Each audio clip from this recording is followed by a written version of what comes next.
Bismillahirrahmanirrahim. Assalamualaikum warahmatullahi wabarakatuh.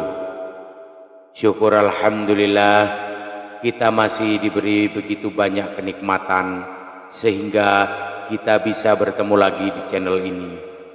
Marilah kita senantiasa bersolawat serta salam kepada junjungan kita Nabi Muhammad sallallahu alaihi wasallam. Allahumma salli ala sayyidina Muhammad wa ala ali sayyidina Muhammad. Doa dan harapan saya semoga saudaraku semuanya selalu diberikan kesehatan, dilapangkan rizkinya, diampuni dosa-dosanya, dan dipanjangkan umurnya. Amin ya rabbal alamin. Sahabat beriman yang dirahmati Allah, dalam berkehidupan sehari-hari kita kerap kali mendapati hewan kecil yang mengganggu, dan tak jarang kita pun membunuhnya karena alasan yang tidak jelas, bahkan tanpa merasa bersalah sedikit pun. Tahukah Anda, dalam Islam ada sekian banyak binatang yang boleh dibunuh, serta terdapat pula beberapa binatang yang haram untuk dibunuh. Jadi tidak semua hewan kecil boleh dibunuh walaupun populasinya tidak terbatas. Terkait haramnya membunuh beberapa binatang itu mempunyai dasar baik dari Al-Quran maupun hadis Nabi. Tiap-tiap dari binatang yang haram untuk dibunuh itu pasti mempunyai alasan. Maka sebagai umat Islam telah sepantasnya kita perlu mentaati tentang itu. Berikut ini adalah 5 binatang yang haram untuk dibunuh di dalam ajaran Islam. Yang pertama adalah semut. Semut jadi salah satu binatang yang dipercayai selalu bertasbih kepada Allah. Binatang kecil tersebut juga merupakan bala tentara Allah yang terbanyak.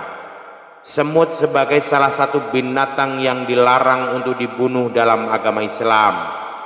Dari Abu Hurairah radhiyallahu anhu bahwa Rasulullah sallallahu alaihi wasallam bersabda, salah seekor semut sempat menggigit salah seorang nabi.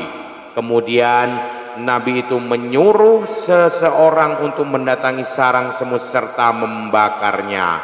Namun Allah kemudian mewahyukan kepadanya, apakah cuma sebab seekor semut menggigitmu lalu kalian membasmi satu umat yang senantiasa bertasbih kepadaku? Hadis riwayat Muslim.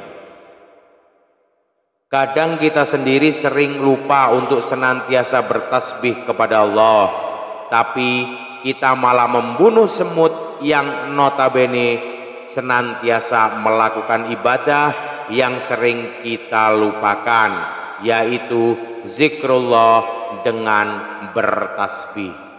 Maka dari itu, marilah kita bertaubat dan memohon ampunan apabila kita sering melakukannya. Yang kedua, laba-laba. Dalam sejarah kisah Nabi, laba-laba dipandang sebagai binatang juru selamat Rasulullah Shallallahu Alaihi Wasallam dikala ia dikejar oleh kalangan Quraisy yang hendak membunuh beliau.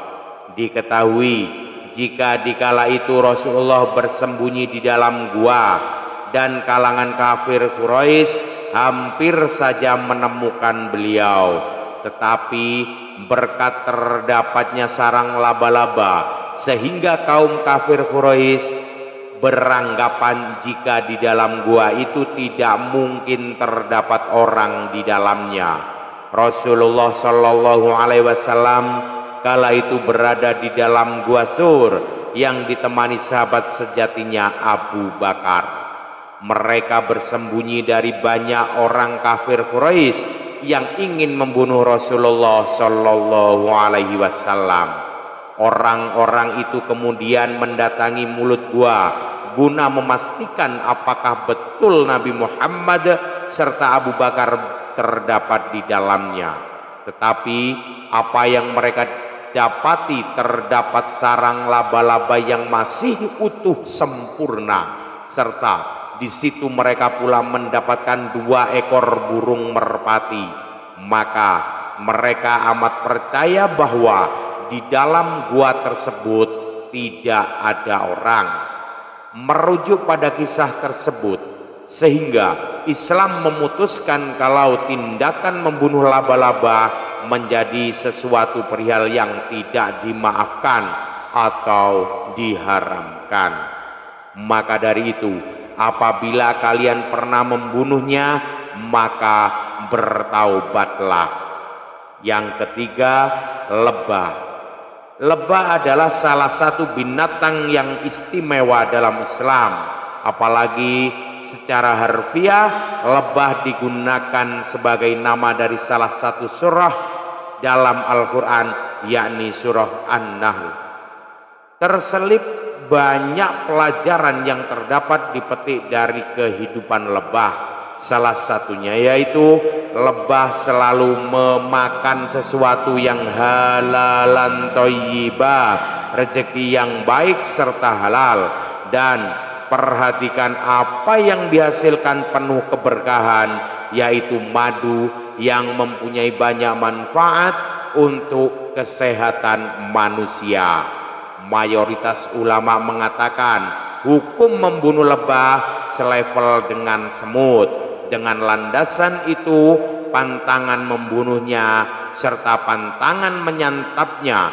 Namun para ulama menerangkan jika larangan membunuh lebah sebab menghasilkan madu yang bermanfaat untuk manusia. Yang keempat, kata Rasulullah Shallallahu Alaihi Wasallam bersabda, berilah keamanan bagi kata, jangan dibunuh, karena sesungguhnya suaranya yang kalian dengar adalah tasbih dan takbir. Sesungguhnya hewan-hewan meminta izin kepada Rabb-nya untuk memadamkan api dari Nabi Ibrahim, maka diizinkanlah bagi kata, kemudian api menimpanya, maka Allah menggantikan untuknya panas api dengan air. Hadis riwayat Abu Sa'id As-Sami Ibrahim bil Abi Abla dan Aban bin Soleh. Yang kelima, burung hudhud. Burung hudhud merupakan salah satu binatang yang disebut dalam Al-Quran. Burung ini amat terkenal dalam kisah Nabi Sulaiman karena menjadi utusan yang mengantarkan pesan Nabi Sulaiman pada Ratu Bilqis. Keistimewaan burung tersebut menyebabkan binatang yang satu ini haram untuk dibunuh. Sesuai dengan ketentuan Islam, membunuh hewan yang tidak bersalah jelas tidak dapat dibenarkan.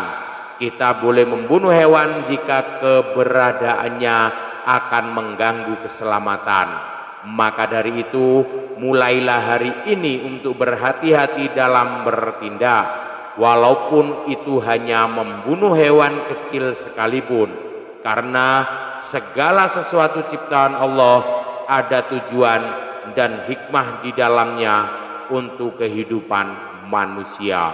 Wallahu alam bisawab. Demikian yang dapat saya bagikan. Mohon maaf atas segala kekurangan. Usikum wa nafsi bitaqwallah. Assalamualaikum warahmatullahi wabarakatuh.